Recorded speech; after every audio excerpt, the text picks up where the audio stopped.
Monitor hematocrit levels to reduce stroke risk. Understanding and monitoring health indicators is essential to managing and reducing the risk of serious illness. Among these indicators, hematocrit is often overlooked, but it plays an important role in assessing cardiovascular health and stroke risk.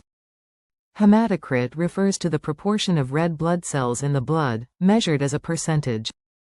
This indicator is crucial to understanding the body's ability to deliver oxygen to tissues, maintain normal circulation, and ensure overall physiological balance.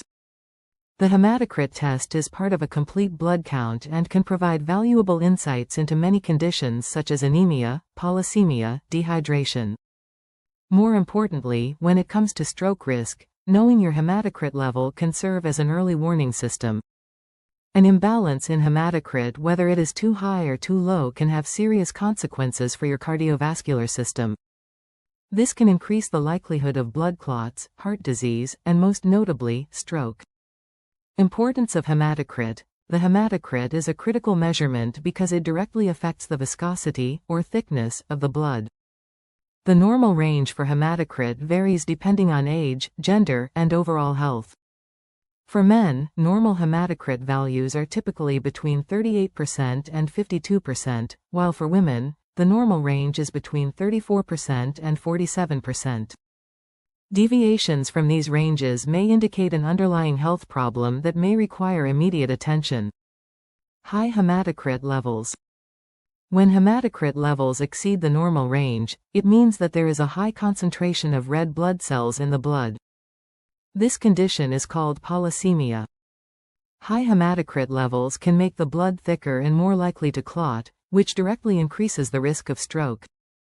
Thickened blood flows more slowly through arteries and veins, increasing the likelihood of blood clots forming. These clots can block blood flow to the brain, triggering the most common type of stroke, an ischemic stroke. Polycythemia can be caused by a variety of factors, including dehydration. When the body loses water, the proportion of red blood cells increases, making the blood thicker. People who live at high altitudes have higher hematocrit levels because their bodies produce more red blood cells to compensate for the lower oxygen levels in the environment. Smoking increases the number of red blood cells in the blood, leading to higher hematocrit levels. Certain cancers or bone marrow disorders may cause the body to produce an excess of red blood cells, further thickening the blood. People with elevated hematocrit levels may experience symptoms such as headaches, dizziness, weakness, and shortness of breath. However, in many cases, high hematocrit levels are asymptomatic, which is why regular monitoring is so important for early detection and prevention.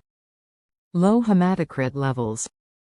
On the other hand, low hematocrit levels indicate that there are not enough red blood cells circulating in the blood. This condition is often called anemia. Anemia impairs the body's ability to deliver oxygen to tissues, leading to fatigue, weakness, and fatigue. While anemia itself does not directly cause a stroke, it can cause cardiovascular stress, especially in people with existing heart disease.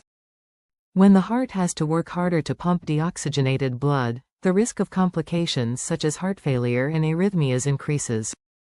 A stroke occurs when the blood supply to part of the brain is interrupted or reduced, starving brain tissue of oxygen and nutrients. Within minutes, brain cells begin to die.